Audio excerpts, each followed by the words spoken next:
Fala pessoal, professor Marcílio Peixoto aqui na área. A ideia é a gente fazer uma análise daquelas questões que a gente passou para vocês. A ideia foi que vocês lessem um capítulo do livro, o perfeito livro do professor Eduardo Dias de Andrade, e em seguida respondessem a um estudo dirigido e depois fizessem um mapa mental. E aí, como eu espero que todos tenham feito com muita dedicação, acho que aqui a gente só vai enfatizar alguns pontos que são os mais importantes para a prescrição medicamentosa em odontologia. Então, presta atenção, vamos lá de uma em uma questão e, como sempre, a gente fica à disposição para que, se mesmo assim vocês persistirem com alguma dúvida, a gente vai estar à disposição para tentar saná-la. Vamos lá. Então, a primeira das nossas questões foi a respeito de quais fatores podem contribuir para o crescimento da microbiota oral. Então lembre que todos nós somos seres infectados, né? Há até um livro muito interessante que fala que nós só somos 10% humanos, porque essa é a proporção de nossas células em relação às células microbianas que nos coabitam, e não é porque nós somos habitados por micro-organismos que obviamente nós estaremos doentes. Aliás, a gente até já sabe hoje que às vezes é a falta dos micro-organismos que fazem mais mal do que benefício. Fazem mais mal do que se a gente não os tivesse. Então, de forma geral, lembrem que há uma tríade, né, entre que a gente tem o hospedeiro, o meio ambiente e o micro-organismo.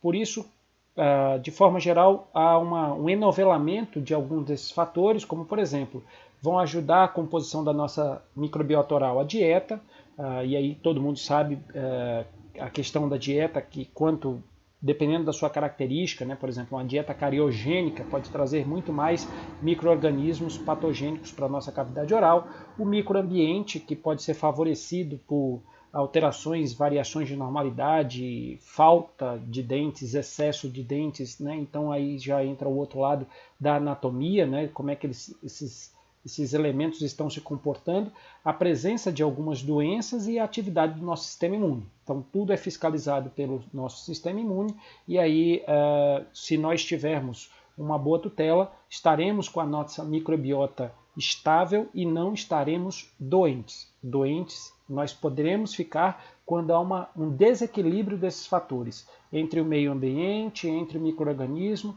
e entre o hospedeiro, que somos nós. Então, quando a gente tem algum desequilíbrio nesses fatores, aí sim nós estaríamos doentes.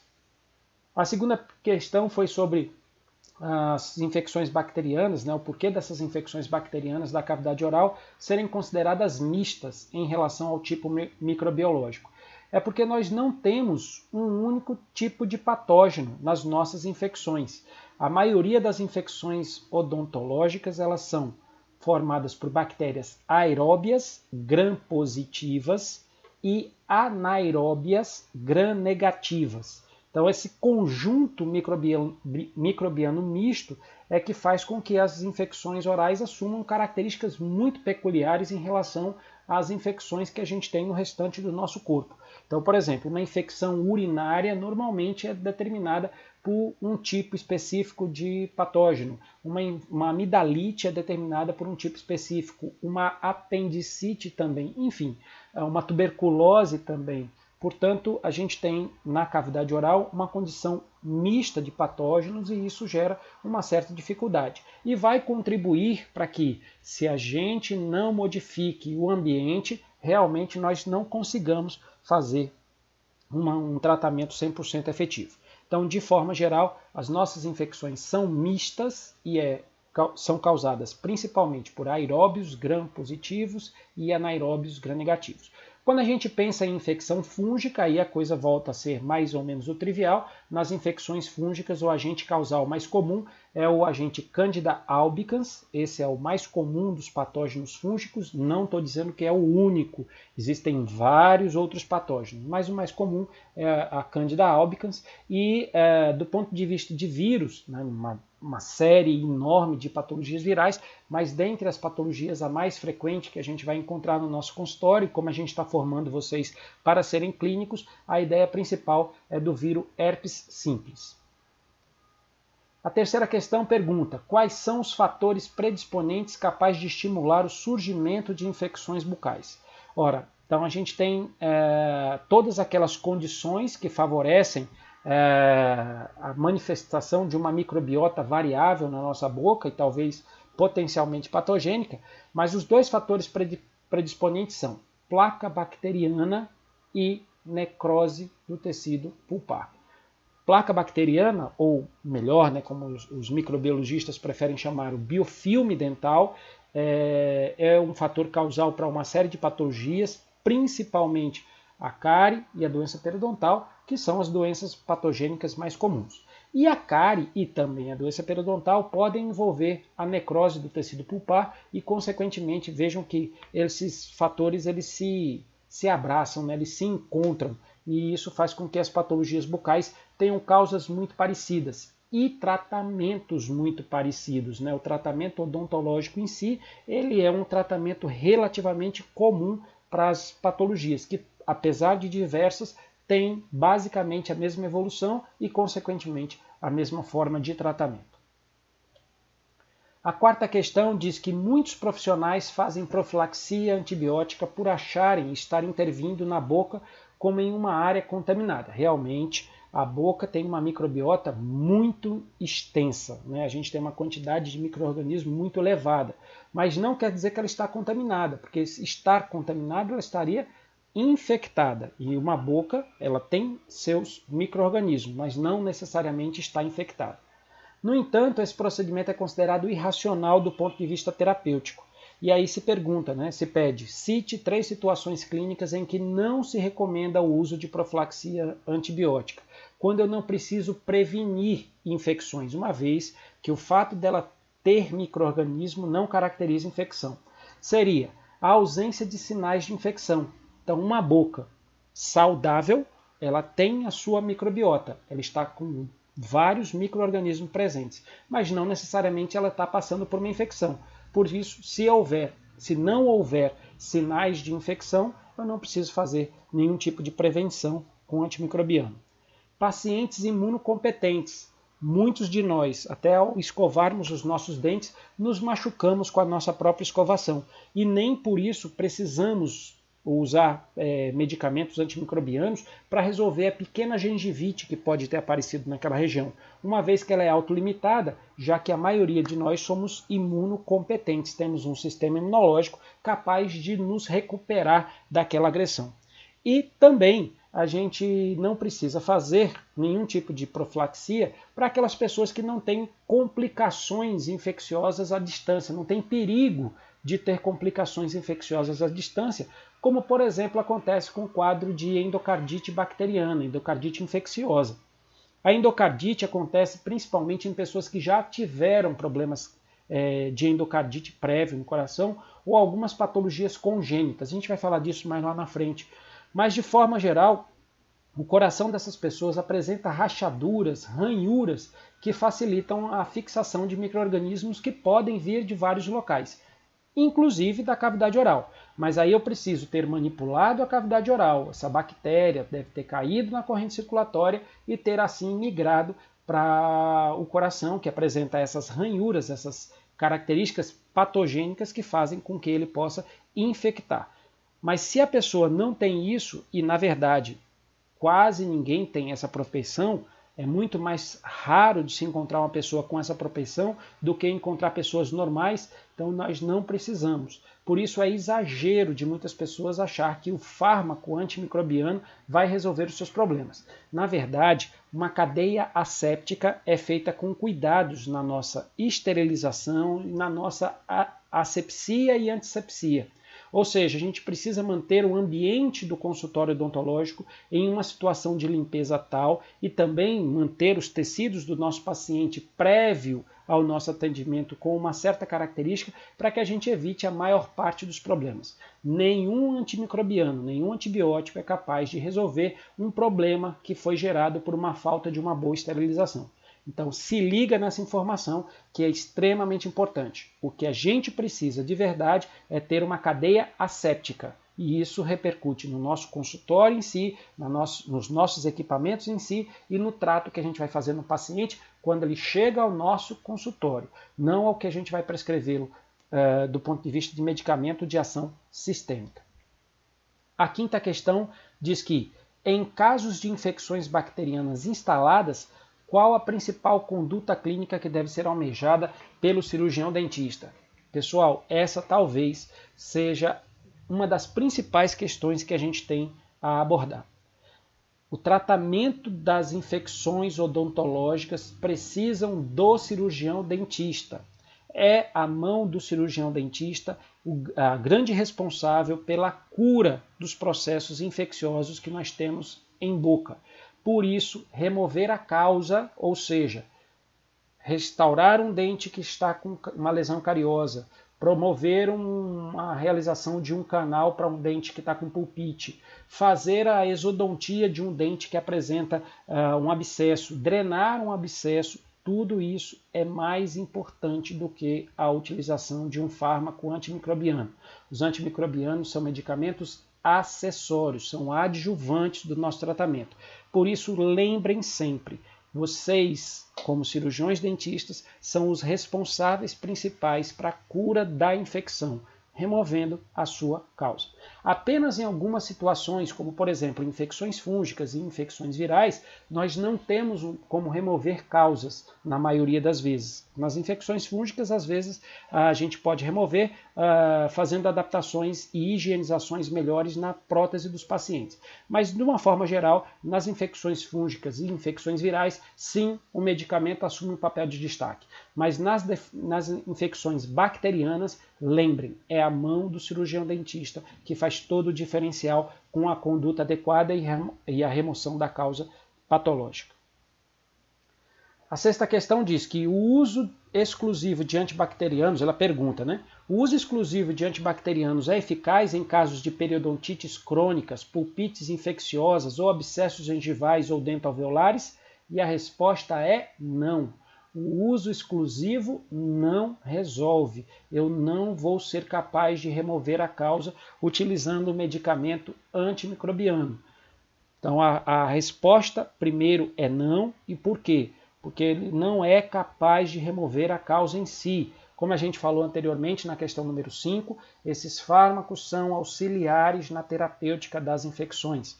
Por isso, lembrem-se, em pacientes de quaisquer tipos, é principalmente importante que nós façamos o atendimento odontológico. É claro que vão poder existir situações de grave comprometimento sistêmico que poderão me impedir de fazer uma atenção odontológica da forma que eu deveria fazer. E aí a gente faz tratamentos paliativos. Mas lembre, para fazer um tratamento eficiente, é o cirurgião dentista quem deve fazer por métodos mecânicos de atendimento odontológico, seja na periodontite, na pulpite ou nos abscessos. Então isso fica muito claro, porque essa é a base central da terapia medicamentosa em odontologia. A sétima questão pede-se para classificar os fármacos antibacterianos de acordo com a sua ação sobre o micro-organismo.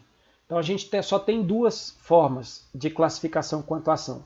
Nós temos medicamentos SIDAs e estáticos. Os medicamentos SIDAs são assassinos, eles destroem o micro-organismo. Então eu vou encontrar bactericida, fungicida, inseticida, e aí na sequência seria assassina bactéria, assassina fungo, assassina inseto. Ou seja, a ação central desse medicamento é capaz de matar o elemento a quem ele está se dirigindo. Já os estáticos são inibidores de multiplicação. Então eu teria bacteriostático para bactérias, inibir a multiplicação de bactérias, fungistáticos para inibir a multiplicação de fungos, virustáticos para inibir a multiplicação de vírus. Então, e assim sucessivamente. Portanto, só existem fármacos de ação SIDA, os assassinos que matam, e os medicamentos de ação estática, aqueles que inibem a multiplicação do patógeno. Oitava questão. Considerando a classificação quanto ao espectro de ação dos antimicrobianos, elenque exemplos de fármacos ou grupos farmacológicos indicados para infecção bacterianas. Aí eu pedi que vocês citassem exemplos para cada tipo. fúngicas, no caso seria para Candida albicans, a mais importante dos elementos fúngicos, e para os vírus eu pedi também apenas só para o herpes simples. Portanto, essa é uma das questões chaves também para a gente entender o que nós vamos prescrever. Então, eu fiz um recorte do livro do Eduardo Dias de Andrade e também fiz uma pequena complementação, porque ele não traria todos conforme eu solicitei. Mas ele coloca, né, que ação principal contra bactérias gram-positivas. Percebam que ele fala da penicilina G. A penicilina G é uma penicilina injetável. A penicilina G ela pode ser encontrada de 3 formas. A forma cristalina, que tem uma farmacocinética muito ruim, tem que ser dada a cada 3 horas por via endovenosa no paciente, portanto ela é para uso hospitalar, não se aplica para a nossa prática clínica. Nós temos a penicilina G associada com a penicilina G cristalina, que é endovenosa, penicilina G procainada e a penicilina G benzatina. A penicilina G procainada ela é muito rara, também é de uso hospitalar, é para uso intramuscular e a gente tem que fazer uma repetência dela a cada mais ou menos 8 horas. E a penicilina G benzatina, que é a mais famosa de todas, a marca comercial mais famosa, que por sinal já não fabrica mais com esse nome, mas todo mundo já ouviu falar como benzetacil, a penicilina G benzatina, ela é um medicamento que faz depósito onde ela é aplicada. Ela é aplicada por via intramuscular e faz um grande depósito e pode demorar até 21 dias para ser completamente absorvida. De forma que, para infecções agudas, como é a maioria dos casos que aparecem no consultório odontológico, nós não recomendamos o uso de penicilina G. Por isso eu vou deixar a penicilina G meio de lado, até porque teria um espectro restrito, basicamente para bactérias positivas. Muito parecido com a penicilina G, nós teríamos a penicilina V. O representante principal é a fenoximetilpenicilina, que tem como principal nome comercial o Penveoral. Esse medicamento já foi referência para infecções bacterianas e odontologia, graças à sua grande atividade contra bactérias gram-positivas, mas ele não tem praticamente nenhuma atividade contra gram-negativas, e o seu efeito contra anaeróbios também não é muito bom, significando dizer que para as infecções mistas, bacterianas mistas da cavidade oral, a gente não teria um excelente representante. Né? Foi o que a gente tinha em uma época passada, hoje em dia a gente já tem outros elementos. Então, penicilina V também tem uma farmacocinética extremamente desconfortável, fazendo com que a gente não opte para o seu uso de uma forma muito ampla, só em casos em que a gente realmente não tem com que tratar, e aí a gente vai para a penicilina V, que é de uso oral, mas tem uma absorção péssima por via intestinal. A eritromicina faz parte de um grupo chamado macrolídeos, ela, a clare, são representantes que a gente tem um espectro muito mais voltado para gram-positivos, mas ele também consegue albergar alguns anaeróbios, e aí a gente pode utilizar como elementos alternativos. Vamos falar deles mais na frente, e aí a gente volta a recapitulá-los. A azitromicina, ela pega bactérias gram-positivas, mas ela é muito mais específica para bactérias gram-negativas. Repare que no livro do Eduardo ele nem cita essa característica. Ela tem largo espectro, ela pega gram-positivos e gram-negativos, mas a azitromicina ela também entra como uma possibilidade de substituição ao nosso fármaco de referência, que eu vou falar já já. Clindamicina é uma substância muito interessante em odontologia, tem um potencial contra anaeróbios muito significativo, né? Então ele pega gram-positivos, aeróbios e vários anaeróbios, também pega gram-negativos, e é uma substância que a gente usa com uma certa frequência para pacientes que não pode utilizar o grupo das penicilinas. Vancomicina nós não usamos em odontologia, ela é de uso exclusivamente hospitalar, para casos graves de infecções, principalmente por estafilococcus, é um medicamento que a gente guarda como recurso terapêutico complexo. Para bactérias gram-negativas, o Eduardo Dias de Andrade ele cita aqui as quinolonas, e essas quinolonas que ele cita são de largo espectro, portanto pegam gram-positivos e gram-negativos, inclusive vários anaeróbios, então são medicamentos que a gente pode lançar mão sim na clínica odontológica, principalmente a ciprofloxacina. Mas os aminoglicosídeos que ele fala aqui, na verdade, são mais indicados em nível hospitalar porque são medicamentos de uso injetável ou de uso tópico. Para uso tópico a gente até usa em alguns alguns casos específicos, né, quando a gente tem lesão de pele, por exemplo, alguma área de lesão que aconteceu, de um corte, por exemplo, mas de forma geral são medicamentos que a gente reserva para uso principalmente hospitalar ou uso médico. Bom, aí ação similar contra bactérias gram-positivas e gram-negativas, aí ele cita os elementos que a gente mais usa, são penicilinas de segunda geração, e dentre dessas penicilinas, as amilpenicilinas, a gente encontra a ampicilina e a amoxicilina. A amoxicilina é o nosso padrão ouro em odontologia hoje, então a gente vai falar bastante dela daqui para frente, não só pelo seu espectro largo, não só pela sua ação bactericida, mas principalmente por ser uma medicação muito confortável do ponto de vista farmacocinética, uma medicação que não interage com alimentos e um medicamento que tem uma possibilidade de toxicidade muito restrita, basicamente apenas aos quadros de alergia. Então, um medicamento de referência, hoje em dia, a gente usa a amoxicilina como sendo o nosso número 1 para as infecções bacterianas da cavidade oral. Do grupo das cefalosporinas, a gente vai variar, né? Eu discordo dessa classificação que o Eduardo fez aqui. A cefalosporina a gente tem várias gerações, então a primeira geração seria mais para bactérias gram-positivas, segunda geração é que teria uma ação parecida com a da amoxicilina, terceira, quarta e quinta geração a gente teria mais para gram-negativos, apesar do seu larguíssimo espectro. As cefalosporinas a gente também reserva para casos mais complexos, uma vez que a nossa eleição é da amoxicilina e eles são parentes químicos, então pode ter risco de alergias cruzadas. Por essa razão a gente reserva também para uso mais hospitalar. As tetraciclinas, um dos maiores espectros que nós reconhecemos, o elemento mais utilizado em odontologia é a doxiciclina, uma tetraciclina de larguíssimo espectro para gram-positivos, gram-negativos, aeróbios, anaeróbios, riquétsias, espiroquetas, enfim, uma quantidade grande de patógenos diferenciados, mas as tetraciclinas têm um potencial de toxicidade importante, inclusive com toxicidade para os dentes, né? Dos antibióticos, dos antimicrobianos, aquele que efetivamente pode causar alterações de manchamento dentário, hipoplasia do esmalte, enfim, tem uma discussão muito importante com relação à toxicidade desses caras.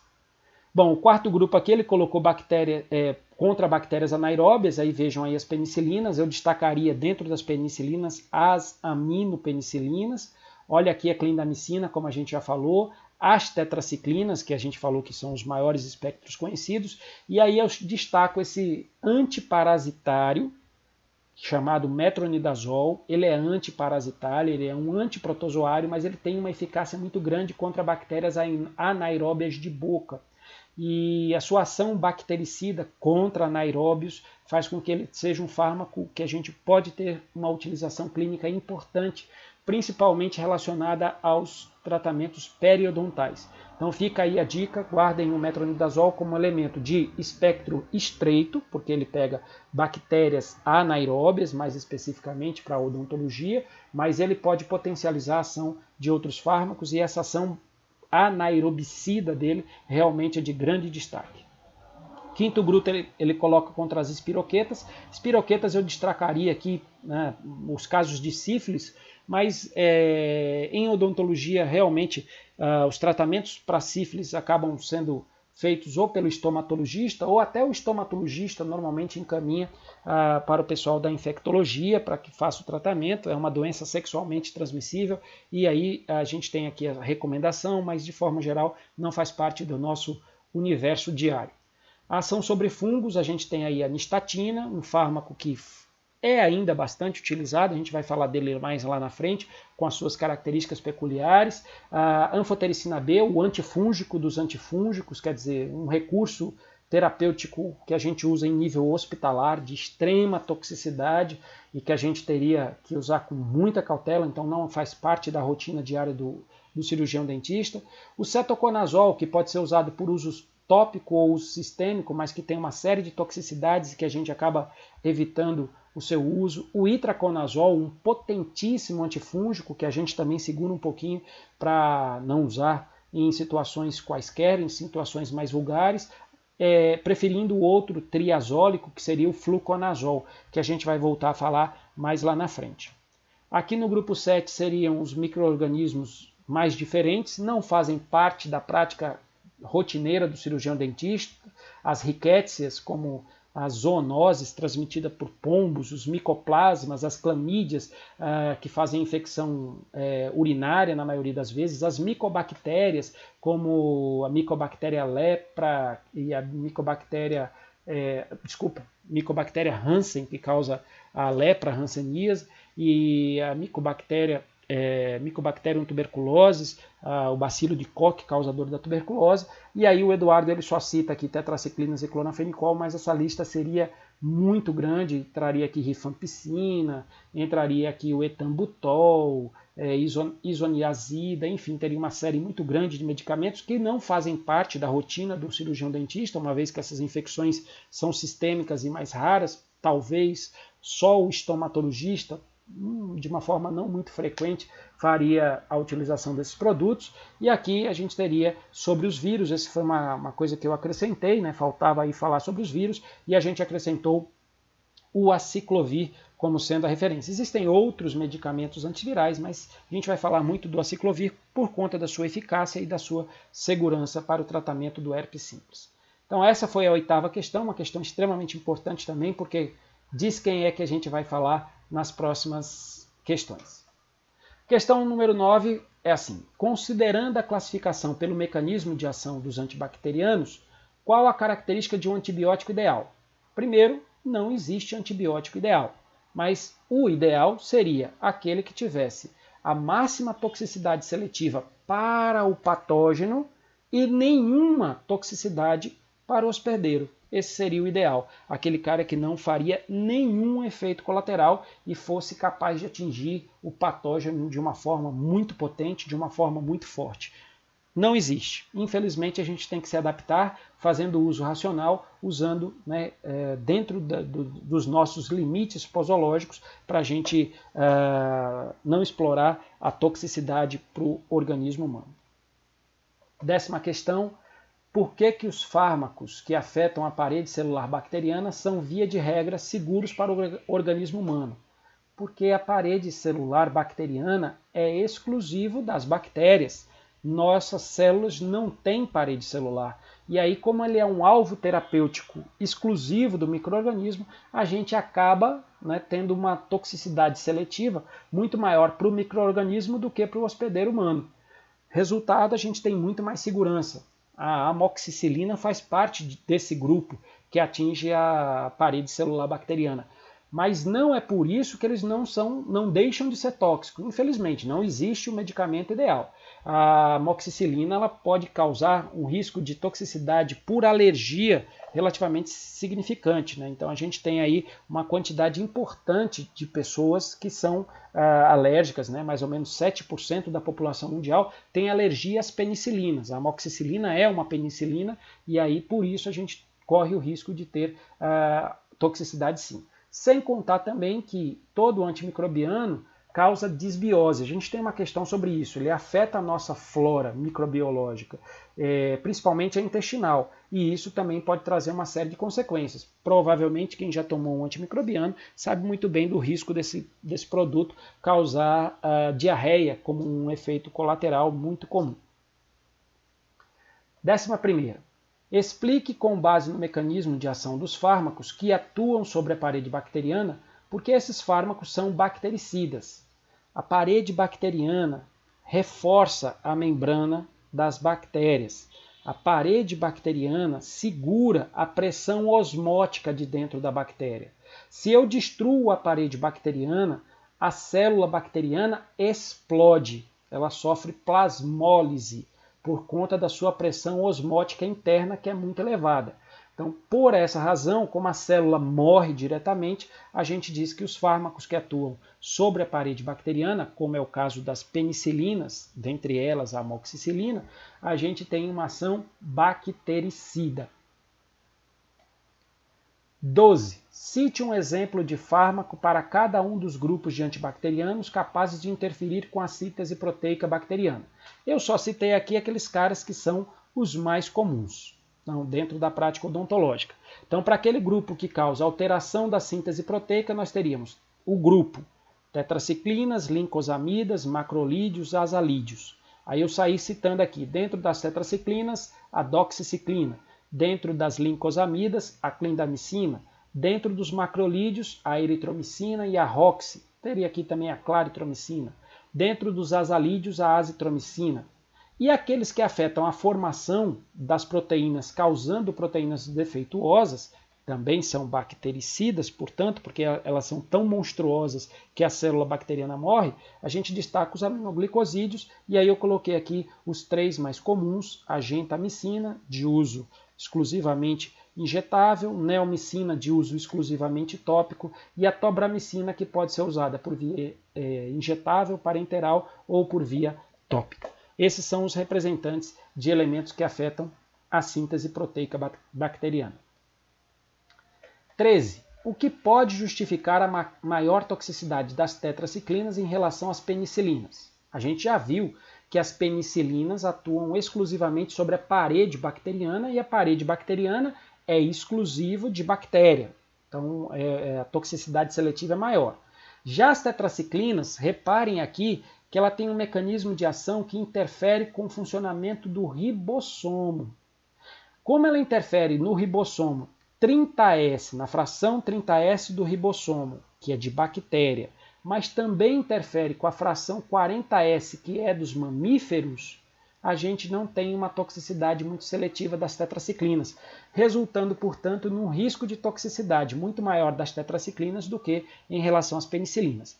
As tetraciclinas têm um potencial de nefrotoxicidade importante, que eu destacaria aqui já de antemão, e as tetraciclinas, como a gente já andou falando por aí, elas causam problemas odontológicos, elas podem causar manchamentos dentários, elas podem causar hipoplasia do esmalte. Elas também podem causar problemas ósseos, ela causa alteração do crescimento. Por isso são drogas que são contraindicadas durante a gestação e também durante toda a infância, até mais ou menos os 13 anos de idade, por causa dos problemas, sejam dentários, sejam ósseos, e também os riscos de problemas renais que essas substâncias podem ter. Então são drogas muito interessantes do ponto de vista de eficácia, pegam praticamente de tudo, bactérias gram-positivas, gram-negativas, aeróbias, anaeróbias, mas tem uma toxicidade muito significativa para os seres humanos por conta do seu mecanismo de ação.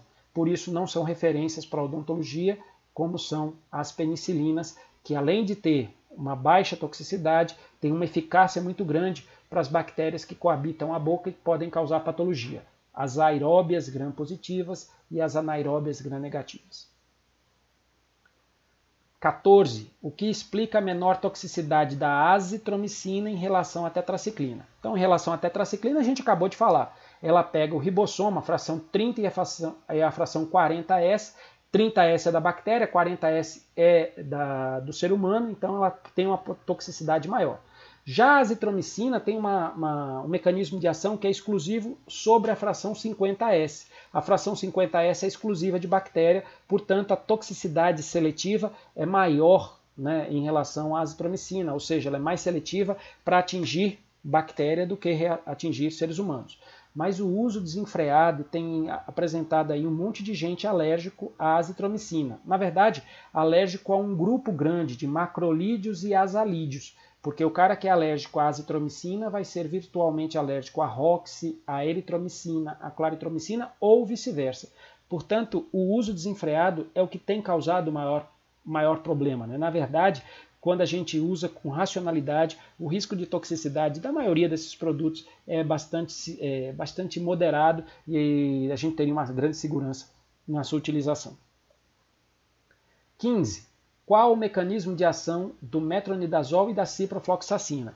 Metronidazol está lá no livro do Eduardo, e aí ele está aqui, eu copiei, né, exatamente o que ele fala lá, a redução do metronidazol, o grupamento nitro é reduzido, ou seja, adquire um hidrogênio, e dessa forma ele funciona como um radical livre.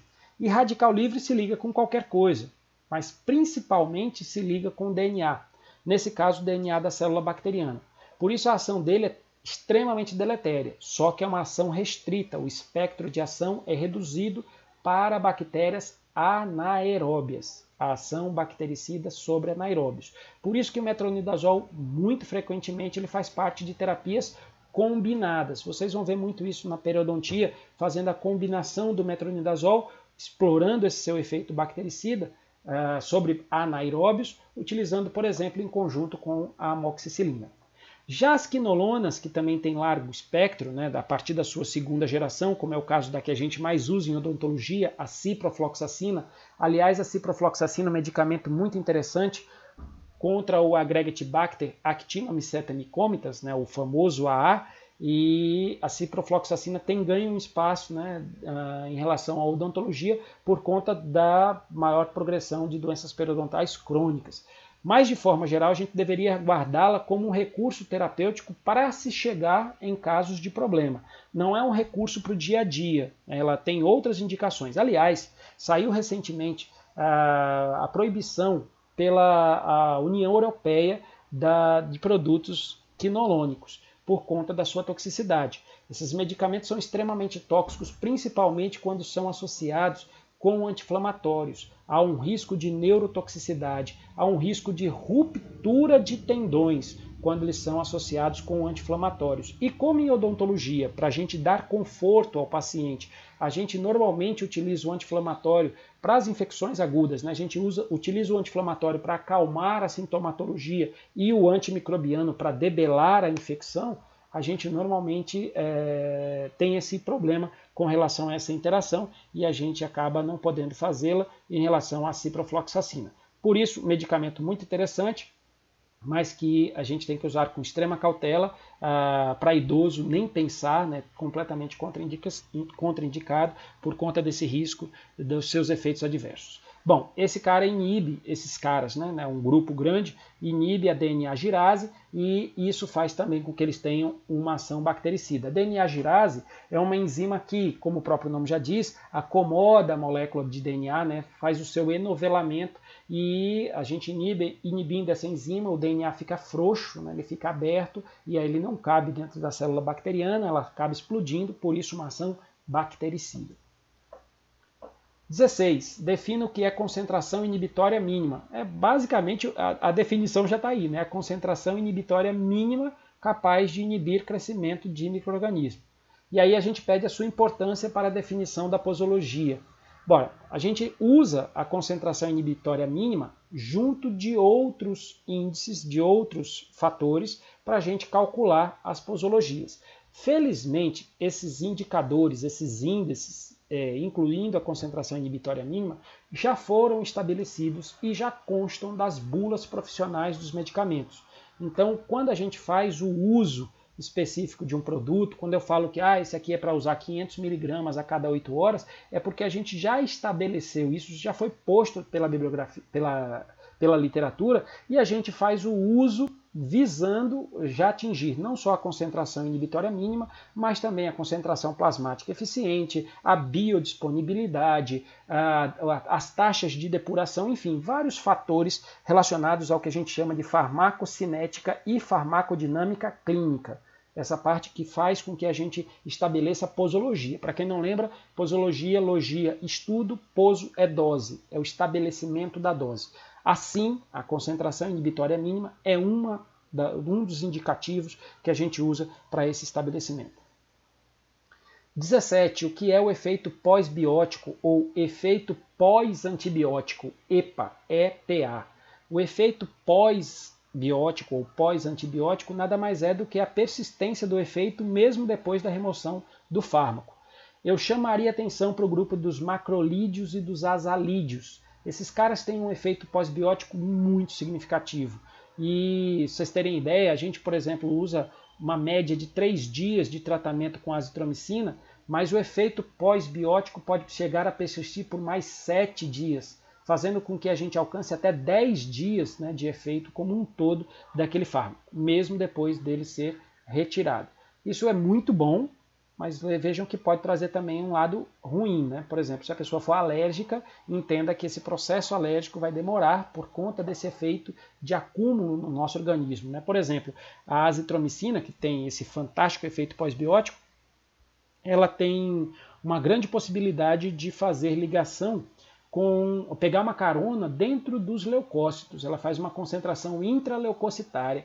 E isso é muito bom para ela chegar no local da infecção, mas isso daí, por exemplo, se a pessoa for alérgica, faz com que ela tenha uma manifestação alérgica muito demorada ao longo do tempo, já que ela demora a ser completamente eliminada do nosso organismo.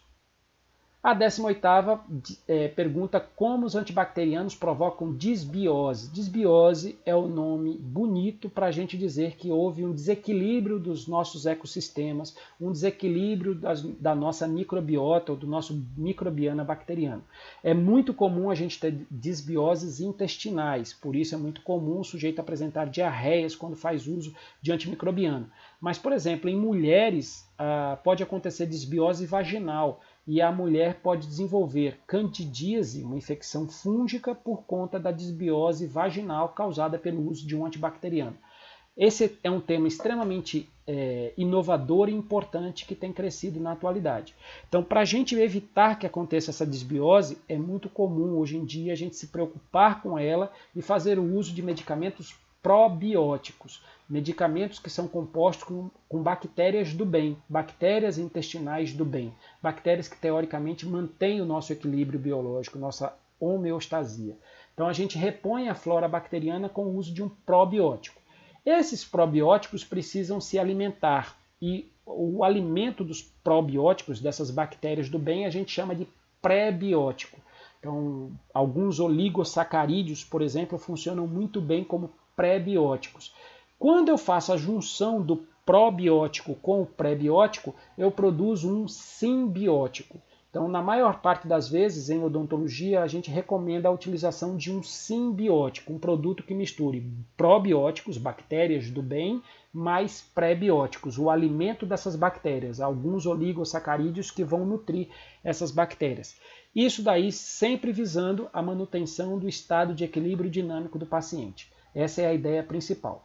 Inclusive, muitos de vocês sabem, nós estamos desenvolvendo um estudo sobre o uso desses simbióticos, né, o pró e o pré-biótico, como medida cirúrgica, né, para tentar verificar como é que é a eficácia nos procedimentos cirúrgicos já em odontologia. 19. Fala sobre a RDC 20 de 2011. Quem leu o capítulo do Eduardo, ele ainda está desatualizado, né? A última edição dele fala da RDC 40 de 2010. Ela foi substituída pela RDC 20 de 2011, conforme a gente já falou em aula. Essa RDC da Anvisa, ela regula, né, a venda de antimicrobianos, ela fala lá antimicrobianos, mas na verdade só regula só regulamenta a venda de antibacterianos, exclusivamente os antibacterianos. E aí a gente pergunta, né, qual é as características, as particularidades nessa prescrição na clínica odontológica. Então vamos lembrar que para o antimicrobiano, no caso aí exclusivamente o antibacteriano, eu preciso fazer uma receita carbonada, ou seja, eu preciso fazer a minha receita comum em 2 vias. Eu não preciso fazer a de controle especial, não preciso pedir, não preciso imprimi-la. Eu faço a minha receita comum em 2 vias. Uma dessas vias fica retida na farmácia como forma de notificação de receita. E a outra via vai para o paciente, fica com o paciente, porque lembre que é nesta via que a minha adscrição vai estar lá dizendo bonitinho em quanto tempo o cara vai tomar, se ele vai tomar de barriga cheia, de barriga vazia, enfim, vai dar todas as informações para o nosso paciente. Portanto, a notificação é feita com uma via a mais da minha receita comum. Uma via vai para a farmácia, outra via fica retida com o paciente. Aliás, melhor, né? Uma via vai com o paciente, a outra via fica retida com a farmácia. Essas receitas só têm validade de 10 dias, porque o que a Anvisa entende? Ora, se o cara tem uma infecção e se ele não tratou nos 10 dias em que ele recebeu a prescrição, provavelmente não era uma infecção significativa ou houve um erro, ou senão essa infecção já mudou, já está debelada e aí já tem que mudar a estratégia de antimicrobiano. Então ela só tem validade de 10 dias e nessas receitas eu até posso prescrever outros medicamentos, desde que eles não sejam de uso controlado. Porque os outros de uso controlado precisam de notificações especiais. E aí, para não gerar conflito, a gente vai ter que fazer receitinhas separadas apenas quando forem produtos de uso controlado. Por exemplo, um benzodiazepínico, por exemplo, um anti-inflamatório coxib, por exemplo, um opioide, que esses caras aí precisam de notificações específicas, conforme a gente já falou em nossas conversas anteriormente. 20. Em relação à resistência bacteriana, nosso grande problema, né, da clínica, quais parâmetros importantes devem ser compreendidos por qualquer clínico que prescreva antibacteriano? Entender, meu povo, que não é aumentando a dose que eu vou melhorar a resposta orgânica, não. Se eu tiver resistência, mesmo com doses elevadas, mesmo com doses tóxicas para o indivíduo que está recebendo, provavelmente eu não vou ter aumento da melhoria dos efeitos. A mesma coisa vale para a duração da terapia, não é aumentando a terapia que eu vou resolver o problema de resistência.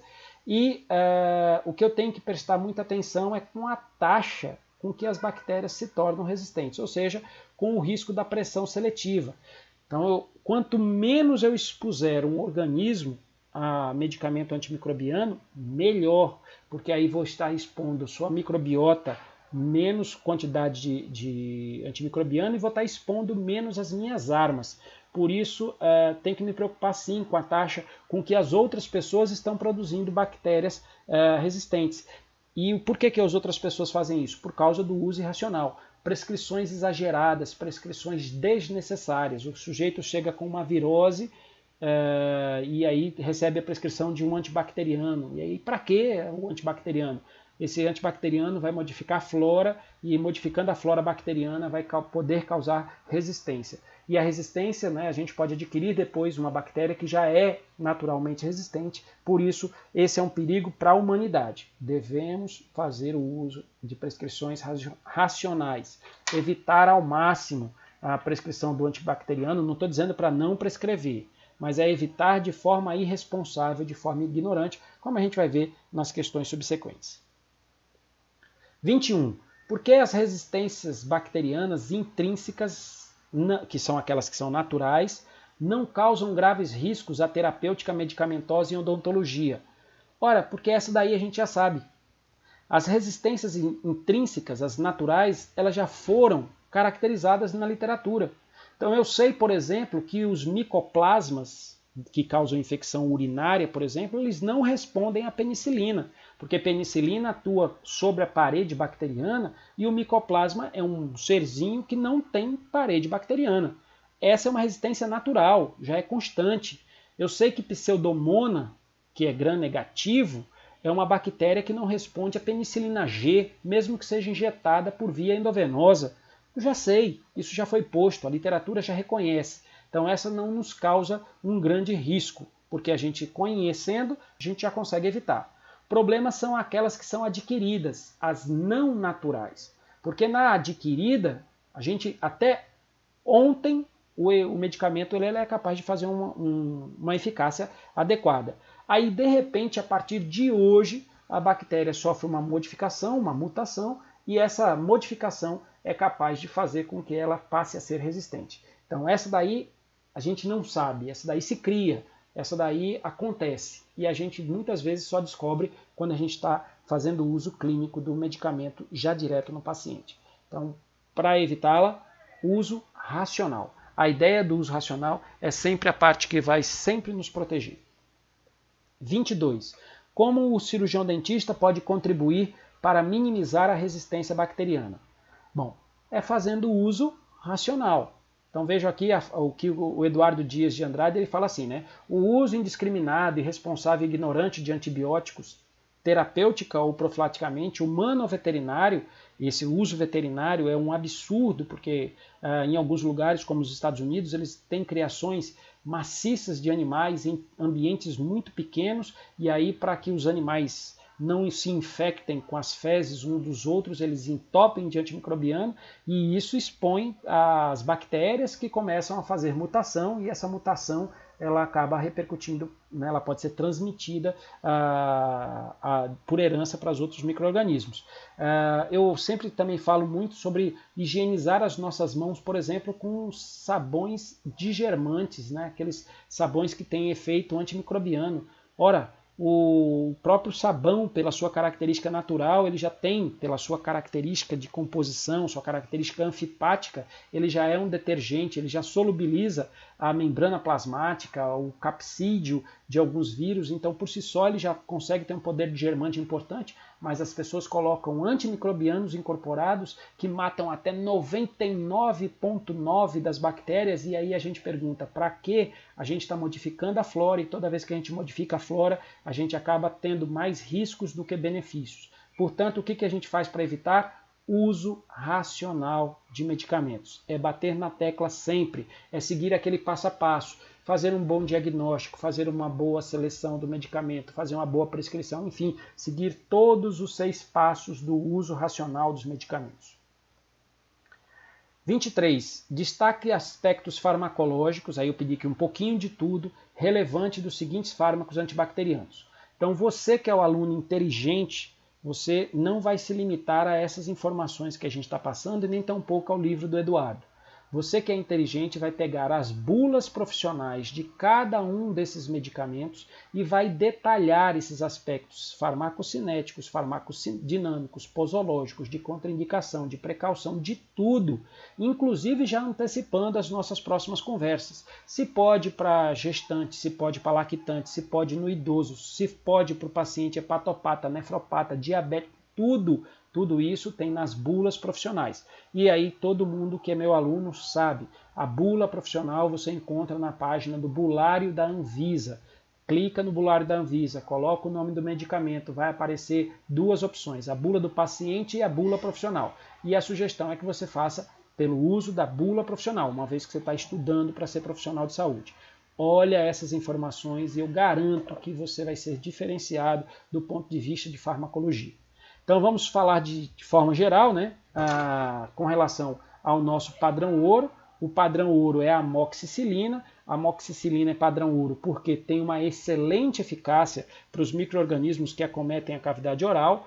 Então a gente teria lá bactérias aeróbias gram-positivas e anaeróbias gram-negativas. A amoxicilina tem um grande conforto posológico, a amoxicilina não interage com alimentos. A amoxicilina, por atuar sobre parede bacteriana, tem uma toxicidade seletiva para o micro-organismo, portanto um baixo risco de efeitos adversos. Não estou dizendo que não tem efeito adverso, mas tem um baixo risco de efeito adverso. Enfim, é a nossa droga de referência, ela atinge concentrações plasmáticas muito interessantes, tem uma concentração no fluido crevicular, no fluido gengival também muito interessante, de forma que a amoxicilina se destaca dentro do universo dos antimicrobianos para a odontologia.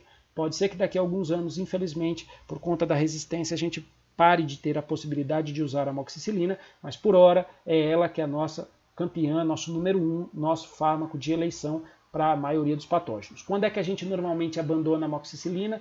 Por riscos de alergias. 7% da população mundial é alérgica às penicilinas e como ela é uma penicilina, a gente tem um risco de alergia chamando a atenção para o uso da amoxicilina. Existem outros efeitos adversos, mas esse seria o mais significativo. A amoxicilina a gente pode utilizar na posologia de 500 mg a cada 8 horas ou 875 a cada 12 horas. A desvantagem desse de 875 é que ele é mais caro. Então, apesar do conforto, ele é mais caro, mas aí, de forma geral, eu posso optar entre um e outro a depender das condições do meu paciente. Eu gosto de colocar aqui a ampicilina. A ampicilina é um excelente beta-lactâmico, uma excelente penicilina para ser usada por via injetável, por via parenteral. Por via oral, a gente tem um prejuízo na sua farmacocinética de forma muito significante, ela interage com os alimentos de forma desfavorável e por via oral a sua posologia só permite que eu utilize a cada 6 horas. Então, apesar dela ter a mesma eficácia que a amoxicilina, a sua farmacocinética é diferente. Então tem até um postzinho desse lá no meu Instagram, o @prof.marciliopeixoto, e aí você pode acompanhar lá no Instagram todas as características farmacocinéticas diferenciadas. Mas eu chamo a atenção que o nosso padrão é a amoxi e não é a ampicilina por conta desse prejuízo farmacocinético. Ácido clavulânico, ou também chamado clavulanato de potássio, é um adjuvante de antimicrobiano.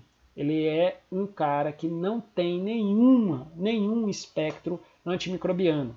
Ele apenas inibe possíveis enzimas características de resistência, as enzimas chamadas de beta-lactamase. Então eu uso esse carinha para ele inibir de forma suicida a enzima beta-lactamase e deixar com que o fármaco, que vai ser a ampicilina ou a amoxicilina, continue funcionando naquele micro-organismo. Por isso, a sua posologia não interfere na dosagem do que a gente vai fazer. Reparem que a gente tem 125 miligramas, ele normalmente vem associado com a amoxi, e aí quem é que a gente vai reger a nossa posologia? Se eu estou usando 500 de amox ou 875. Se for 500 de amox mais 125 de ácido clavulânico, eu vou usar de 8 em 8. Se eu tenho 875 de amox e 125 de ácido clavulânico, eu vou usar de 12 em 12. Portanto, vejam que o ácido clavulânico ele não interfere diretamente na posologia do fármaco efetivo que vai fazer o efeito. Ele é apenas um inibidor de beta-lactamase. Dentre dos patógenos que produzem beta-lactamase, eu destacaria o AA, o Agregatibacter actinomycetamicomidas. Porém, não é comum eu precisar efetivamente ou sempre dessa associação com ácido clavulânico. Por isso, gente, muita cautela, cuidado com essa história de eu vou eleger um que é o ideal, esse aqui que mata tudo, que pega tudo. Calma com isso, porque isso seria o uso irracional. E lembre, o uso irracional leva à resistência, a gente está expondo as nossas armas e a resistência é um problema para a humanidade como um todo. A cefalexina é uma cefalosporina de primeira geração que eu não faria uma recomendação direta em odontologia. Na verdade, ela é muito mais indicada para infecções relacionadas à pele, não a infecções da mucosa oral, mas como ela tem um espectro relativamente parecido à penicilina V, a fenoximetilpenicilina, ela pode sim ser utilizada para infecções de boca. Mas ela não seria uma alternativa aos beta-lactâmicos, as penicilinas, porque ela também é beta-lactâmico, só que ela é uma cefalosporina. Então eles são parentes químicos, por isso o cara que tem alergia a esses carinhas aqui pode ter alergia cruzada a esse carinha de cá. E aí, basicamente, ou o pessoal da bucomaxilo que faria uso, porque eles normalmente fazem acesso, né, pela parte externa da pele do rosto, ou então a gente teria outras indicações médicas, mas não muito para odontologia. Mas caso seja uma necessidade, não exista outra alternativa, a gente utiliza 500 mg a cada 6 ou a cada 8 horas, mais comumente se usa a cada 6 horas, e tem que ser longe as refeições. A roxitromicina é um macrolídeo muito interessante, extremamente confortável. Esse cara a gente usa 300 mg a cada 24 horas e graças ao seu efeito pós-biótico, o seu tempo médio de tratamento ele pode ser reduzido. Bom, essa questão do tempo de tratamento a gente tem uma questão mais lá na frente, mas já vou dar um spoiler logo aqui que é extremamente importante. O tempo médio de tratamento é de mais 2 dias além da remissão dos sinais e sintomas. Então, normalmente, o tempo médio racional em odontologia fica entre 3 e 5 dias. Porque o sujeito, por exemplo, ele vai ter a melhora dos sinais e sintomas em 3 dias e ele vai tomar por mais 2 por segurança para chegar até os 5. Esses 2 de segurança também é controverso em odontologia. Já tem autor que diz que não precisa dar esses 2 de segurança. Por quê? Porque como eu vou interferir diretamente, lembre que o nosso papel principal é a remoção da causa. Então, se eu estou removendo a causa, por que não já antecipar? Porque se eu removo a causa, eu estou contribuindo com o organismo para a sua melhora. Mas ainda estamos em controvérsia. Por isso, vamos considerar os 2 dias como sendo os 2 dias além da remissão dos sinais e sintomas. Por isso, tirem da cabeça, pelo amor de Deus, aquela ideia de que antibiótico eu preciso fazer o tratamento por 7 dias. É o ciclo do antibiótico. Isso não existe, gente. A gente faz o tratamento de acordo com o quadro patológico, de acordo com o tipo. E em odontologia, como eu vou interferir principalmente na remoção da causa, pelo amor de Deus, lembre, eu só vou tratar por no máximo 2 dias além da remissão dos sinais e sintomas. Então, na média, vai dar entre 3 e 5 dias para esses caras, uma média, vamos botar de 5, podendo chegar até os tais dos 7 dias, que é um tempo que a gente pode ver para algumas receitas em odontologia. Mas a Roxy, como ela tem um grande efeito pós-biótico, eu sei que eu tenho mais uma média de 5 dias de efeito pós-biótico. Então ela, seu tempo médio como substituto da amoxicilina, já que eu já falei que a amoxicilina é o nosso padrão ouro, a média de tratamento ficaria em torno dos 3 a 5 dias. A maioria dos autores fala 5 dias porque existem poucos estudos relacionando a roxitromicina à cavidade oral. Mas ele é um fármaco muito interessante porque ele não sobrecarrega a função hepática, não sobrecarrega muito a função renal, enfim, é um medicamento que a gente deveria ter um cuidado de uma utilização a mais, mas é uma alternativa importante. A azitromicina, que tem um dos maiores efeitos pós-bióticos que eu já falei, essa daqui a gente transita no máximo por 3 dias para a cavidade oral, por conta daquele grande efeito pós-biótico de até 7 dias, e vejam o conforto posológico, né, a cada 24 horas que a gente tem. Tanto a Roxy quanto a azitromicina, que são de grupos parecidos, macrolídeos e azalídeos, tem interferência com a alimentação.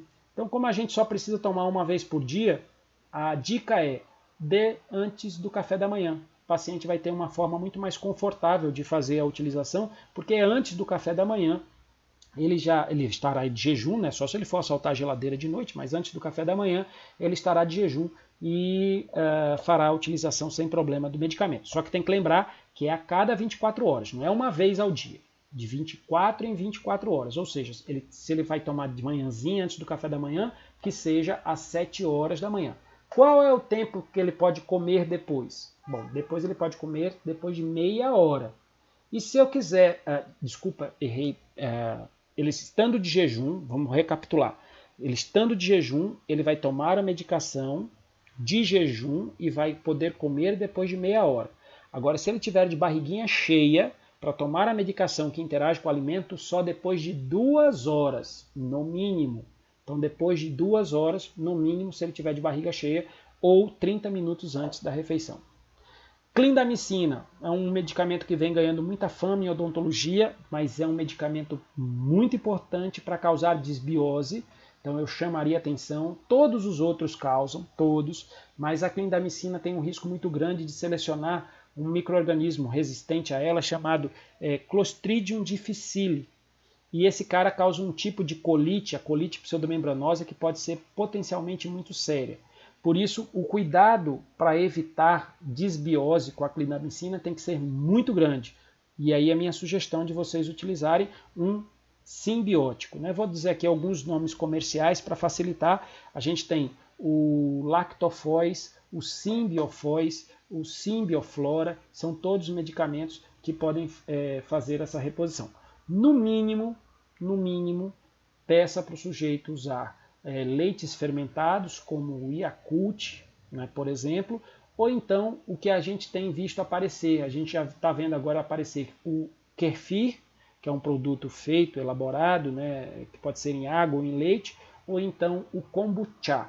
Kombucha, que é uma bebida fermentada, naturalmente fermentada, né, e aí funciona quase como se fosse um refrigerante, mas ele é muito rico em micro-organismos de valor importante que podem prevenir a desbiose. A doxiciclina é uma tetraciclina, como eu já falei para vocês, a tetraciclina tem um potencial de toxicidade importante, apesar do seu larguíssimo espectro, mas tem uma eficácia também da doxiciclina muito relevante, que é a inibição de colagenases. E as colagenases produzidas por micro-organismos e produzidas também por algumas células humanas podem favorecer o desenvolvimento de doença periodontal. Então, na periodontia, ela tem uma relação muito boa. A gente usa 100 mg a cada 12 horas. E aí eu volto a falar para vocês aquela história dos mais 2 dias. Né? Então, em média, de 3, 5 ou então 7 dias, que são aqueles 2 dias além da remissão dos sinais e sintomas. O metronidazol normalmente aparece aqui como uma substância anaerobicida, então praticamente para anaeróbios, e aí para endodontia, para periodontia ele se enquadraria muito bem, mas normalmente a gente precisa pegar também os aeróbios gram-positivos e aí por isso muito frequentemente é associado à amoxicilina. Mas o metronidazol também pode ser utilizado, inclusive sozinho, né? Por exemplo, em alguns casos, como por exemplo de GUM, há quem recomende apenas a sua utilização, mas aí depois vocês vão ver os protocolos clínicos de cada professor, mas o metronidazol a gente utilizaria 400 mg, ele tem de 250 a 400 mg, a literatura é controversa, mas na minha experiência clínica eu prefiro utilizar os 400 mg a cada 8 horas. E finalmente o ciprofloxacino, aquele que até agora foi o único que nunca apresentou resistência, o AA nunca apresentou resistência a ele, mas um cara extremamente tóxico, como eu falei, não pode ser associado com anti-inflamatório, sobre risco inclusive de ruptura do tendão de Aquiles. O ciprofloxacino, que é uma quinolona, a gente também tem um conforto posológico bastante significativo, mas tanto ele, a ciprofloxacina, quanto a doxiciclina, tem problemas com elementos lácteos. Ele pode interagir com alimentos e bebidas lácteas, leite, queijo, essas coisas. Então, por isso, cuidado, a preferência é que esses produtos sejam utilizados ou 30 minutos antes ou 2 horas depois das refeições. Bom, do ponto de vista de contraindicações, do ponto de vista de efeitos adversos, de novo eu vou repetir, é super importante que, como um bom aluno, você vá baixar as bulas de cada um desses produtos, a bula profissional, e consiga entender, por exemplo, que o metronidazol pode interagir com o álcool, causando efeito de antabuse. É bom que você veja também que o ciprofloxacino é contraindicado na gestante e na pediatria, porque ele pode causar alterações nas articulações das crianças. Doxiciclina na gestante e na pediatria, porque causa manchamento dentário e alterações ósseas. Clindamicina deve ser utilizada com cuidado, assim como a azitromicina, com interações com alguns medicamentos, principalmente que podem causar arritmias. Enfim, eu preciso que vocês complementem as informações criando o seu memento, criando o seu bulário, o seu próprio caderno de anotações com relação a esses fármacos. Isso não serve só para antimicrobiano, não, serve também para os medicamentos analgésicos, anti-inflamatórios e todos os outros que vocês vão utilizar na rotina clínica. A 24ª questão, ela é extremamente importante, que ela pergunta quando que a gente deve prescrever antibacteriano em odontologia. E aí, gente, eu queria muita atenção de vocês, essa daí também é uma daquelas questões chaves, né, do processo de aprendizado. Em odontologia eu posso fazer prevenção, que a gente também pode chamar de profilaxia, ou eu posso fazer tratamento. E cuidado que as aparências podem enganar. Por exemplo, eu estou olhando para essa boca aqui e aparentemente ela é uma boca saudável. No entanto, pode ser que essa boca seja de um dono que tem um coração, que tem aquelas ranhuras, tem aquelas manifestações que podem favorecer que o micro-organismo saia daqui e faça infecção à distância. Significando dizer que esse cara pode sim ter a necessidade de uso de um antimicrobiano. Nesse caso, como eu não vejo infecção aparente, seria uma prevenção. Já nesse caso de cá, o sujeito tem uma lesão aparente, ele tem um abscesso periodontal aqui, ó, localizado nessa região. Então, essa pessoa que tem esse abscesso já está com uma infecção em curso. Eu posso fazer então o seu tratamento, mas lembrem, o tratamento começa com a drenagem desse abscesso. Portanto, se esse cara é um paciente imunocompetente, se essa infecção está limitada, percebam, eu não precisaria fazer nada a não ser o meu procedimento odontológico. No entanto, se essa pessoa ela tem uma condição de risco, essa pessoa ela é imunoincompetente, imunossuprimida, imunodeprimida. Se essa pessoa tem uma infecção, imagine, não é o caso aqui, mas imagine se essa pessoa tem uma infecção que está fugindo dos limites por drenagem nas fáscias, eu preciso sim fazer o tratamento dessa pessoa. Portanto, vejam que as aparências podem enganar. Eu posso fazer prevenção em quem tem uma boca que não me apresenta aparentemente sinais de infecção e eu posso fazer tratamento, né? Posso fazer ou não, a depender da situação clínica, o tratamento para aqueles que já apresentam alguma lesão infecciosa. Este é o grande diferencial para o uso racional em odontologia, quando nós indicamos o tratamento. Posso fazer a prevenção, posso fazer o tratamento, desde que seja o uso racional. como é que eu devo fazer a seleção do meu antibacteriano? Então eu tenho que conhecê-lo. Por isso eu estou pedindo encarecidamente, mais uma vez, que vocês acessem as bulas profissionais desses produtos que a gente tem falado, tem destacado, e vocês façam o caderno de anotação de vocês, conheçam esses elementos, porque assim vocês vão conhecer as características farmacocinéticas, as características farmacodinâmicas, as possibilidades de interações favoráveis ou antagônicas e todas as precauções e toxicidade. Então, só sabendo tudo isso é que a gente pode fazer uma seleção racional do produto. Eu tenho que saber se a posologia é confortável, se o fármaco chega onde eu quero, se ele é eficaz contra aquele micro-organismo, se ele tem uma ação desejada, se ele é bactericida ou bacteriostático, se eu posso ou se eu preciso fazer interações, se eu não devo fazer interações que cortem seu efeito, enfim, tudo isso eu faço de acordo com a seleção que está aqui representada nessa figura. Por isso, como é que eu sei fazer a seleção de um produto? É fazendo de acordo com a análise de sua bula. Por hora, o padrão ouro em odontologia é a amoxicilina, mas eu não vou considerar que só posso ter ele, porque se meu paciente for alérgico, eu vou precisar de outro produto, e aí o outro produto eu também tenho que conhecer muito bem para fazer a sua utilização racional. 26. Qual a duração do tratamento de infecções bacterianas agudas? Aí eu falei para vocês aquela estratégia dos 2 dias após a remissão dos sinais e sintomas. Então, se ela é aguda, eu dou uma paulada grande, eu dou um tiro certeiro, eu uso dose alta pelo tempo adequado, mas vou até 2 dias após a remissão dos sinais e sintomas. Todo mundo que tem uma infecção, ele chega com características clássicas de infecção. Esse sujeito tem linfadenopatia satélite. Esse sujeito ele tem mal-estar geral. Esse sujeito ele tem febre, que é um grande sinal. Mal-estar, febre, linfadenopatia satélite indicam a necessidade de tratamento infeccioso. Essa infecção está em curso agudo, então eu vou fazer a prescrição para que e a intervenção, lembrem, a intervenção odontológica é extremamente importante, e eu vou seguir por mais 2 dias após a remissão dos sinais e sintomas, depois que tudo tiver melhorado, que ele já tiver sem febre, que os linfonodos já não incomodarem, que o estado geral de saúde dele esteja bom, eu marco dali com mais 2 dias, por isso a média do tratamento em odontologia varia de 3, 5 a estourando 7 dias para infecções agudas. Agora, para as infecções crônicas, como por uma periodontite crônica, a gente já tem alguns outros problemas.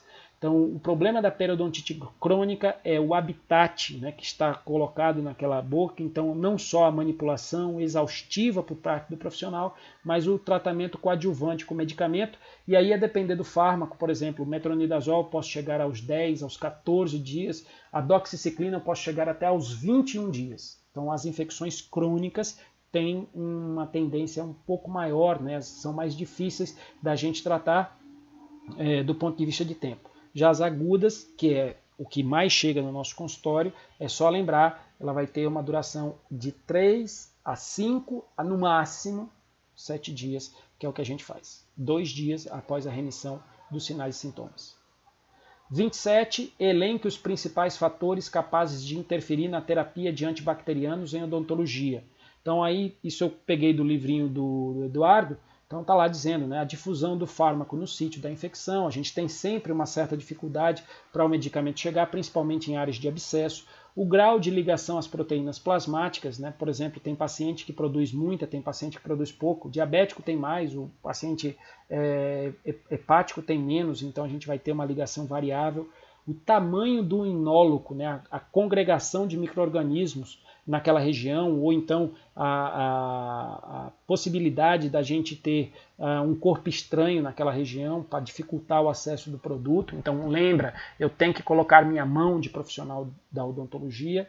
A proporção da área vascular versus o volume da infecção, quer dizer, quantidade de drenagem, né, quantidade de circulação para a região para levar o meu produto farmacológico, e as alterações fisiológicas do paciente, como a idade, como a gestação, como o risco de alguma doença, por exemplo, no fígado. Essa, em relação às doenças no fígado, fazem parte da questão 28, né? Então pergunta como que a gestação, a idade, a insuficiência renal e hepática podem interferir com a seleção e prescrição de antibacterianos. Então a gente já falou aqui para vocês, por exemplo, metronidazol não é indicado para gestação, porque é categoria D. A gente ainda vai estudar essas categorias de risco, mas a gente vai falar. A gente viu que com relação à idade, ciprofloxacina, doxiciclina, que são a doxiciclina, que é uma tetraciclina, podem interferir na formação de dentes, de ossos, né, ou a ciprofloxacina das articulações. Enfim, eu tenho que fazer a seleção racional. Normalmente, a amoxicilina ela está bem tanto para a gestação quanto para a idade. Porém, ela não se dá tão bem, ou pode não se dar tão bem, para pacientes com nefropatias ou hepatopatias. Nesses carinhas eu tenho que conversar com o médico assistente para ver como é que está a função e aí sim fazer uma boa análise. Sempre usando a menor dose pelo menor tempo possível. Então essas análises de insuficiência hepática e renal, a gente mexe na posologia. Ao invés, por exemplo, de dar 500 mg de 8 em 8 horas de uma determinada droga, eu posso passar a dar 500 de 12 em 12. Existem inclusive aplicativos que fazem esses cálculos, mas o melhor de tudo é conversar com o médico, entender a doença do paciente e, em comum acordo, estabelecer a melhor estratégia farmacológica. 29. Quais as principais causas de insucesso da antibiótico terapia? Eu vou bater em uma. O restante está lá no livrinho do Eduardo, mas essa aqui, ó. Falta de erradicação da fonte de infecção. Se eu não colocar a minha mão de forma adequada, se eu não fizer o meu procedimento odontológico, se eu não erradicar o problema, eu não devo ter sucesso. E isso vai muito além da escolha inapropriada do fármaco, da falha do cálculo, do antagonismo, vai muito além. Então lembra, você está sendo cirurgião dentista, não é à toa o cirurgião, é porque a gente sempre faz procedimentos durante nossa consulta odontológica. Então por isso, muito mais do que qualquer outro, não estou dizendo que os outros não sejam importantes, mas esse primeiro é imprescindível. Nosso medicamento ele é um adjuvante, ou ele vai prevenir ou ele vai tratar como adjuvante. Guarda isso na cabeça que isso não vai, provavelmente você não vai errar nunca na vida. 30. Quando e como deve ser realizada a profilaxia cirúrgica anti-infecciosa em odontologia? A gente faz dois tipos de profilaxia em odontologia. A profilaxia da infecção em si, né, profilaxia, prevenção da infecção cirúrgica, ou da endocardite infecciosa, da endocardite bacteriana. Como eu falei, a endocardite ela é uma alteração cardíaca, então ela é relacionada a problemas cardíacos, e ela pode ter acontecido ou por uma endocardite prévia, ou por algumas doenças cardíacas bravas, congênitas, que o cara já nasceu com ela. Não é qualquer doencinha não, gente. É doença brava, doença importante. Como a trilogia de Fallot, algumas doenças relacionadas à síndrome de Down, doença importante. Ou a colocação de uma válvula protética. Isso tudo pode ser fator de risco para endocardite infecciosa. Mas a gente também pode fazer a profilaxia, a prevenção de uma infecção pós-operatória. E quando é que a gente deve fazer isso? Nos pacientes imunodeprimidos, naqueles que têm alguma condição de risco, por exemplo, um diabetes descompensado, que aí vai acabar levando a ele a um quadro de imunossupressão, ou aquele paciente que teve N vezes uma pericoronarite na região, e aí eu sei que aquela loja cirúrgica vai estar muito rica de patógenos, ou então no paciente que faz uso de prótese articular. Para a infecção pós-operatória, profilaxia da infecção pós-operatória, há uma grande controvérsia da forma que a gente faz a profilaxia. Então, a gente tem profilaxia padronizada, protocolada. O único protocolo em odontologia que existe é para endocardite infecciosa. Para endocardite infecciosa, a gente usa amoxicilina na dose de 2 gramas, 1 hora antes do procedimento cirúrgico, que tem que estar bem estabelecido na minha receita. Então, amoxicilina, 2 gramas, padrão ouro. Isso é feito pela Associação Americana de Cardiologia, secundada por toda a Associação Americana de Odontologia e é seguida aqui pelo Ministério da Saúde do Brasil. Então, de forma geral, essa é para profilaxia da endocardite infecciosa.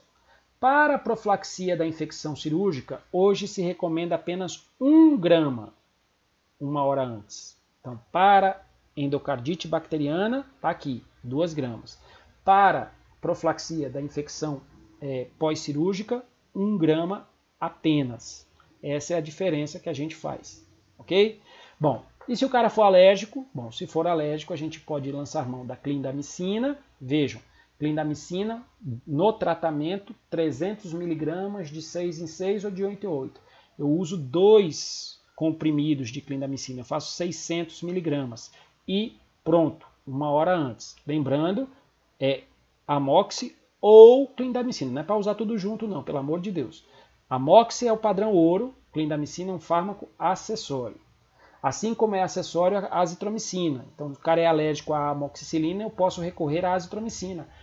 Posologia tradicional, um comprimido de 500 e só. Por que só um? Porque a gente tem um efeito pós-biótico grande. E aqui entra uma outra alternativa que seria a claritromicina, também na sua dose habitual de 500 miligramas, uma vez que a gente tem um efeito pós-biótico também bastante significativo.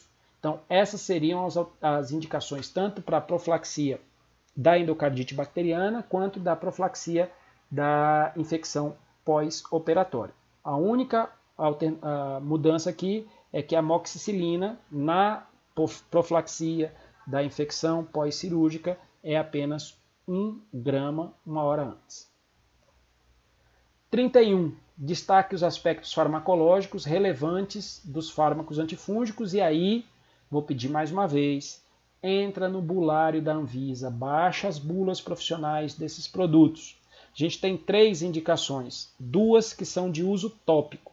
A anistatina, que eu vou usar 100.000 unidades internacionais, vou colocar 4 ml na boca do meu paciente, peço para ele bochechar ativamente durante 1 minuto, e aí ele cospe ou engole, mas é melhor engolir. Por quê? Porque se ele tiver qualquer manifestação na região de orofaringe, o produto ainda vai ter alguma eficácia. Esse medicamento não tem absorção sistêmica, o efeito dele é só de uso tópico, mas mandar engolir é uma alternativa interessante, porque o paciente tem a capacidade de debelar focos infecciosos mais profundos.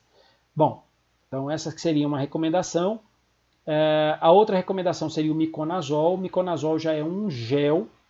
Quando a gente coloca o miconazol, ele precipita na saliva, e ao precipitar na saliva, ele cola sobre a lesão, então a gente só coloca uma fina camada sobre a lesão, tem que só alertar o paciente para ele não ficar indo e voltando. O que eu quero dizer com isso? Se ele passar na lesão, né, passar para um lado e depois voltar com o dedo sobre a lesão, ou o cotonete sobre a lesão, ele arranca o produto, porque o produto ele cola quando a gente faz o uso imediato. Então esses caras a gente usa a cada 6 horas para um uso tópico. Agora, quando a gente não tem resolução dos processos por via tópica, ou o meu paciente já apresenta quadros de recidiva com muita frequência, ou é um paciente imunossuprimido, eu faço o uso do fluconazol sistêmico, e a gente usa 100 miligramas, né? Esse comprimido é extremamente difícil de ser encontrado, por isso a gente normalmente ou manda manipular, ou então a gente pede para o sujeito comprar ele na forma líquida. O líquido dele vem 50 miligramas em cada 5 ml. Ora, se eu quero dar 100 miligramas, eu mando ele tomar 10 ml. E aí esses 10 ml eu faço com que o sujeito use a cada 24 horas. Então, quanto tempo? Bom, pessoal, para tratar fungos, a gente tem coisa séria e coisa complexa. Então, o tempo médio varia entre 10 e 14 dias, médio. Mas se eu quisesse pensar no ponto ideal, na curva ideal de tratamento, o tempo seria algo em torno de 2 semanas após a remissão dos sinais e sintomas. Isso mesmo que vocês ouviram, 2 semanas após. Porque o fungo é um patógeno oportunista, é uma célula eucarionte, então é um carinha que é um pouco mais complicado da gente poder debelar. Já com as infecções virais, eu só destaquei aqui o aciclovir, a 32ª questão pede só sobre ele, e aí, por favor, lembrem de baixar a bula do medicamento e estudar pela bula do medicamento. O aciclovir a gente encontra ele na forma de creme, 50 mg por grama, ou então na forma de comprimido, 200 mg cada comprimido. Então eu vou utilizar esse cara, o aciclovir, que é um inibidor de DNA polimerase viral, ele é específico lá para a família do herpes, né, principalmente o herpes simples 1 e 2. Esse carinha, ele pode ser usado por via tópica, e aí a gente vai aplicar sobre a lesão e vai fazer o uso 5 vezes ao dia, obtendo a posologia noturna. O cara não tem que acordar para fazer o uso. Então vamos pensar mais ou menos assim. Um dia tem 24 horas, o cara dorme 8 horas, sobram 16. Nessas 16 horas eu vou dividir por 5 vezes. Então vai dar mais ou menos algo em torno a cada 3 horas. Então a cada 3 horas ele vai lá e coloca o cremezinho sobre a lesão. Para os pacientes que têm quadros recidivantes, para os pacientes imunocomprometidos, a gente recomenda o uso sistêmico. O uso sistêmico a gente faz um comprimido de 200 mg, também 5 vezes ao dia, omitindo a dose noturna. Então, mais ou menos a cada 3 horas, a gente pede para ele tomar um comprimido. Por quanto tempo, seja o uso tópico, seja o uso sistêmico? O tempo da lesão. Então, se são 5 dias de lesão, 5 dias. Se forem 7, 7. Se forem 12, 12. Enfim, o tempo da lesão. Normalmente, o sujeito é muito mais preocupado com a lesão no início, porque ela dói, incomoda, tal, e aí normalmente é no início que ele usa com mais frequência. Então, entre 3 e 5 dias. Depois ele acaba acomodando um pouquinho mais. Mas o grande barato desse produto é quando a gente usa na forma prodrômica da doença, ou seja, quando a gente usa antes do problema aparecer, nas manifestações primárias dos sintomas, na dor, na sensação de inchaço, na queimação. Se a gente usa assim, normalmente a gente pode frustrar a evolução do vírus. Então, sempre na sintomatologia prodrômica, principalmente. Uma vez que já eclodiu o herpes, né, as manifestações do herpes, a gente faz o tratamento até o dia que durar as lesões. Bom, pessoal, eu tentei ser o mais didático possível, mas como sempre falta alguma coisa, e aí vocês têm meu contato e eu gostaria de deixar muito tranquilo todo o acesso para que vocês tirem quaisquer dúvidas que possam ter ficado por aí. É sempre um prazer poder falar com vocês e eu espero muito em breve a gente estar junto novamente. Um forte abraço para todos vocês.